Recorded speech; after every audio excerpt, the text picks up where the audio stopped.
माझे नाव भक्ती नवनाथ शेटे आणि माझे नाव काव्या कपिल कदम। आमच्या प्रयोगाचे नाव आहे हवेचा दाब। आमच्या प्रयोगासाठी लागणारे साहित्य रुमाल, प्लेट आणि पाणी।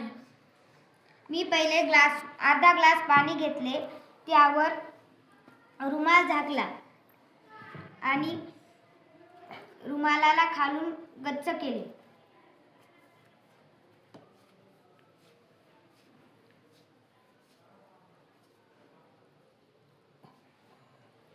मी ग्लासला उलटे केले। ग्लासला उलटे केल्यानंतर त्यातील पाणी खाली सांडले नाही।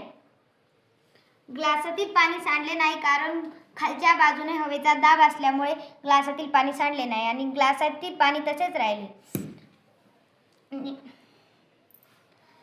हवेच्या दाबामुळे हे पाणी खाली सांडले नाही आणि हवेचा दाबाचा हा परिणाम आहे। पूर्वीच्या काळी लोक असेच थंड करून पाणी पित होते। एवढे धन्यवाद।